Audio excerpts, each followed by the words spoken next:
Bagaimana nih kabar kalian pada hari ini? Semoga kalian selalu dalam keadaan yang sehat dan terus semangat belajar meskipun masih di masa pandemi seperti saat ini. Pada hari ini kita akan membahas mengenai ketenaga kerjaan. Jadi kita akan belajar tentang ketenaga kerjaan. Nah, adik-adik di sini ada yang tahu tidak apa sih itu ketenaga kerjaan? Nah, adik-adik, jadi menurut Undang-Undang Republik Indonesia Nomor 13 Tahun 2003, ketenaga kerjaan dijelaskan bahwa ketenaga kerjaan adalah segala hal yang berkaitan dengan tenaga kerja, baik dari waktu sebelum masa kerja, waktu selama masa kerja, serta waktu sesudah masa kerja. Nah, hal-hal yang berkaitan dengan waktu sebelum masa kerja, ini ada pemagangan dan ada juga kewajiban untuk mengumumkan lowongan pekerjaan. Nah, waktu selama masa kerja, ini ada gaji atau upah, ada jaminan sosial, jaminan kesehatan, perlindungan kerja, serta pengawasan kerja. Nah, hal-hal yang berkaitan dengan waktu sesudah masa kerja, ini ada gaji pensiunan atau jaminan hari tua. Nah, adik-adik, pasti di suatu negara itu terdapat penduduk. Nah, apa sih penduduk itu? Jadi, penduduk adalah banyaknya orang yang mendiami suatu wilayah negara. Nah, jadi penduduk ini dibagi menjadi dua kelompok. Yang pertama adalah penduduk usia kerja, dan yang kedua adalah penduduk bukan usia kerja. Nah, yang pertama adalah penduduk usia kerja. Nah, penduduk usia kerja ini adalah penduduk yang berumur 15 tahun ke atas untuk negara-negara berkembang. Nah, untuk negara maju, ini mereka yang berumur 15 hingga 64 tahun. Nah, yang kedua adalah penduduk bukan usia kerja. Nah, penduduk bukan usia kerja ini adalah mereka yang berumur 0 hingga 14 tahun untuk negara berkembang seperti Indonesia. Nah, untuk negara-negara maju, ini adalah mereka yang berumur 0 hingga 14 tahun serta 64 tahun ke atas. Nah, adik-adik, tenaga kerja ini masih dibagi menjadi dua kelompok. Yang pertama yaitu angkatan kerja, dan yang kedua adalah bukan angkatan kerja. Nah, angkatan kerja ini adalah mereka yang berusia 15 tahun ke atas. Nah, jadi kelompok ini merupakan kelompok yang produktif. Akan tetapi, tidak semua angkatan kerja ini mendapatkan kesempatan untuk bekerja. Nah, ini yang disebut sebagai penganggur atau pengangguran. Nah, untuk penduduk yang bukan angkatan kerja ini adalah mereka yang masih bersekolah, mereka yang mengurus rumah tangga, serta mereka yang menerima pendapatan. Nah, yang selanjutnya adik-adik kita akan membahas mengenai jenis-jenis tenaga kerja. Nah, jenis-jenis tenaga kerja berdasarkan jenis kegiatannya ini ada dua. Yang pertama yaitu tenaga kerja rohaniyah atau non-fisik, dan yang kedua adalah tenaga kerja jasmaniyah atau fisik. Nah, tenaga kerja rohaniyah ini adalah tenaga kerja yang menggunakan ide, pemikiran, dan gagasan untuk melakukan pekerjaannya. Contohnya adalah direktur, konsultan, serta manajer. Nah, yang kedua adalah tenaga kerja jasmaniyah atau fisik. Nah, tenaga kerja ini adalah mereka yang bekerja menggunakan tenaga fisik. Contohnya penyapu jalan, lalu buruh bangunan, dan lainnya. Nah, yang selanjutnya kita akan membahas mengenai jenis-jenis tenaga kerja berdasarkan keahliannya. Nah, yang pertama adalah tenaga kerja terdidik, yang kedua adalah tenaga kerja terlatih, dan yang ketiga adalah tenaga kerja tidak terdidik serta tidak terlatih. Nah, yang pertama adalah tenaga kerja terdidik. Jadi, tenaga kerja terdidik adalah tenaga kerja yang mendapatkan keahlian ini melalui pendidikan maupun sekolah. Contohnya seperti dokter, sarjana ekonomi, serta pengacara. Nah, yang kedua adalah tenaga kerja terlatih. Nah, tenaga kerja terlatih adalah tenaga kerja yang mendapatkan keahlian berdasarkan pengalaman. Jadi, mereka melakukan pekerjaan tersebut secara berulang-ulang hingga mereka menguasainya. Contohnya adalah tukang masak, montir, pelukis, dan lainnya.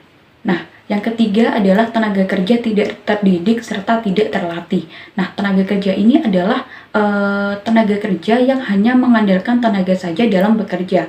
Contohnya pembantu, lalu tukang becak, dan lain-lain. Nah, adik-adik, yang selanjutnya kita akan membahas mengenai masalah-masalah ketenaga kerjaan. Jadi, masalah pertama yaitu tingkat pengangguran yang tinggi.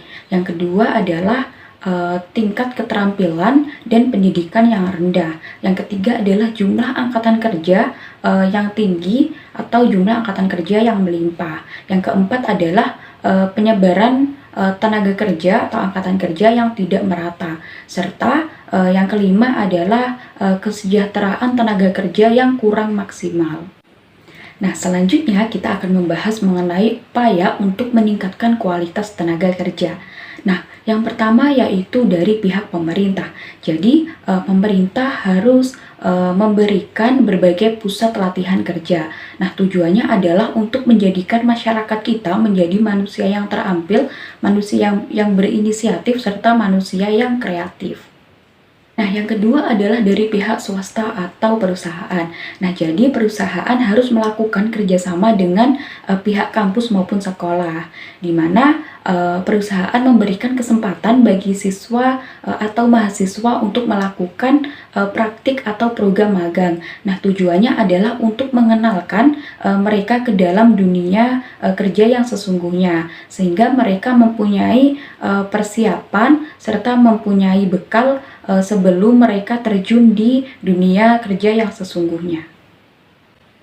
Nah, yang ketiga adalah dari pihak individu. Nah, jadi setiap individu ini harus membekali dirinya berdasarkan kehendak perusahaan tersebut.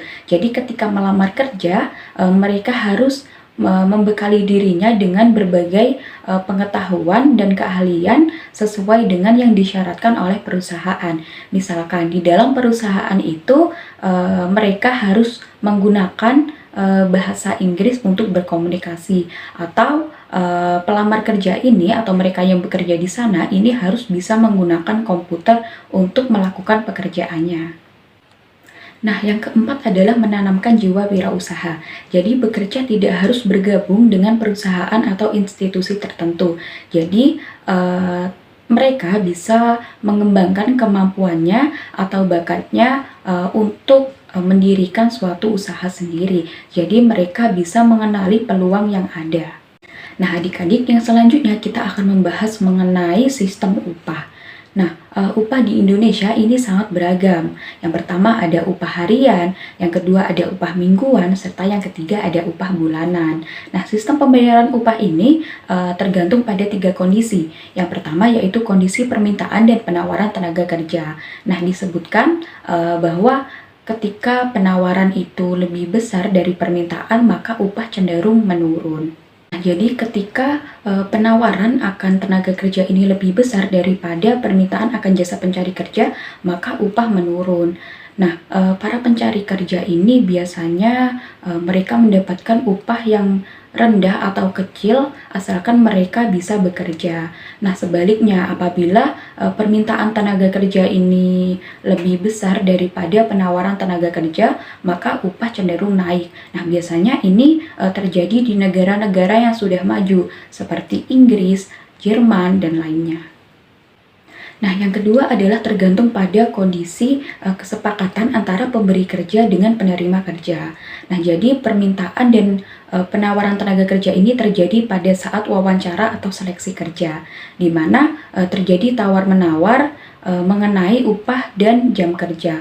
Nah, pada umumnya tenaga kerja yang ada di Indonesia ini memiliki tawar yang rendah mengenai upah dan jam kerja. Akan tetapi apabila tenaga kerja tersebut memiliki keahlian atau pengetahuan yang tidak dimiliki oleh orang lain, maka mereka bisa mendapatkan upah yang tinggi. Oleh karena itu, dijelaskan di dalam ilmu ekonomi bahwa semakin tinggi, semakin langka sumber daya, maka semakin tinggi nilainya. Nah, yang ketiga adalah tergantung pada kondisi upah minimum. Jadi, upah minimum ini dulunya adalah UMR atau upah minimum regional, yang sekarang dirubah menjadi UMP atau upah minimum provinsi. Jadi, setiap provinsi ini memiliki upah minimum yang berbeda-beda sesuai dengan kondisi provinsi atau daerah tersebut. Nah, adik-adik, yang selanjutnya kita akan membahas mengenai pengangguran. Jadi, apa sih pengangguran itu? Ya, benar sekali. Jadi, pengangguran adalah mereka yang tidak mempunyai pekerjaan, mereka yang sedang mencari kerja, atau mereka yang sedang mempersiapkan suatu usaha untuk bekerja. Nah, yang selanjutnya kita akan membahas mengenai jenis-jenis pengangguran. Jadi, jenis-jenis pengangguran berdasarkan faktor penyebabnya. Ini yang pertama, ada pengangguran konjunktur atau pengangguran siklis. Nah, pengangguran ini adalah pengangguran yang terjadi karena turunnya kegiatan perekonomian. Jadi, ketika perusahaan itu mengurangi kapasitas produksi atau bahkan memberhentikan produksinya karena barangnya tidak laku di pasar. Oleh karena itu, perusahaan tersebut mau tidak mau harus mengurangi pekerja atau bahkan memberhentikan pekerja tersebut. Nah, pekerja ini yang disebut sebagai pengangguran konjunktur atau pengangguran siklis. Nah, yang kedua adalah pengangguran struktural. Jadi, pengangguran struktural adalah pengangguran yang terjadi karena perubahan struktur ekonomi atau komposisi perekonomian. Misalkan dari sektor pertanian ke sektor agraris. Nah, jadi dari sektor pertanian ini harus dididik terlebih dahulu agar bisa menyesuaikan dengan keadaan yang baru. Nah, pengangguran struktural ini juga bisa terjadi karena canggihnya teknologi atau semakin canggihnya teknologi. Misalkan petani. Jadi ketika ada traktor, ini banyak petani yang menganggur.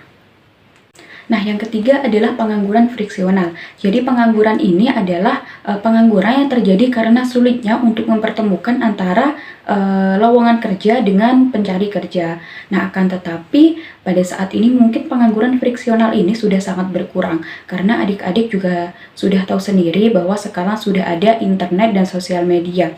Jadi, banyak perusahaan-perusahaan yang memberikan kemudahan bagi pencari kerja untuk mencari pekerjaan di perusahaan tersebut. Nah, yang terakhir adalah pengangguran musiman. Jadi, pengangguran musiman ini terjadi karena pergantian musim. Misalkan petani. Nah, petani pada umumnya dari setelah panen hingga masa tanam, ini mereka tidak mempunyai pekerjaan. Nah, petani ini yang disebut sebagai pengangguran musiman. Nah, adik-adik, yang selanjutnya kita akan membahas mengenai dampak pengangguran terhadap pembangunan nasional. Jadi yang pertama yaitu berdampak pada pendapatan nasional dan pendapatan per kapita. Nah, upah merupakan salah satu komponen dalam pendapatan nasional. Ketika tingkat pengangguran tinggi, maka upah akan menurun. Nah, hal ini berdampak terhadap turunnya pendapatan nasional atau pendapatan nasional semakin kecil. Nah, nilai pendapatan nasional yang semakin kecil ini akan berdampak pada nilai pendapatan per kapita. Jadi, nilai pendapatan per kapitanya ini akan turun. Nah, yang kedua ini akan berdampak pada penerimaan negara. Nah, salah satu sumber penghasilan negara ini adalah pajak. Nah, ketika tingkat pengangguran tinggi, maka orang-orang yang membayar pajak itu juga akan berkurang. Oleh karena itu, penerimaan negara pun juga akan berkurang. Nah, yang ketiga ini akan berdampak pada beban psikologis. Nah, semakin lama orang menganggur, maka dia bisa mempunyai beban psikologis. Misalkan di lingkungan sosialnya mereka akan merasa minder karena mereka tidak bekerja atau belum jelas pekerjaannya. Nah, yang terakhir ini akan berdampak pada biaya sosial. Nah, biaya sosial ini meliputi biaya keamanan dan biaya proses peradilan. Karena semakin tinggi tingkat pengangguran, maka tindak kejahatan ini juga akan semakin besar. Nah, yang terakhir kita akan membahas mengenai cara mengatasi pengangguran. Nah, jadi cara mengatasi pengangguran yang pertama yaitu pastinya membuka lowongan pekerjaan yang sebanyak-banyaknya. Nah, yang kedua adalah menempatkan pekerja di tempat yang sesuai. Yang ketiga adalah memberikan pelatihan kepada pekerja untuk bisa mendirikan suatu usaha sendiri sehingga mereka bisa menciptakan lapangan pekerjaan yang baru. Nah, yang terakhir adalah dengan memberikan penyuluhan kepada masyarakat. Nah, pengangguran ini juga tidak hanya harus diatasi oleh pemerintah, akan tetapi dari individu atau dari tenaga kerja tersebut juga harus bisa mempersiapkan dirinya berdasarkan yang disyaratkan oleh perusahaan. Jadi, para pencari kerja ini atau tenaga kerja ini harus mengetahui mengenai teknologi dan juga keuangan.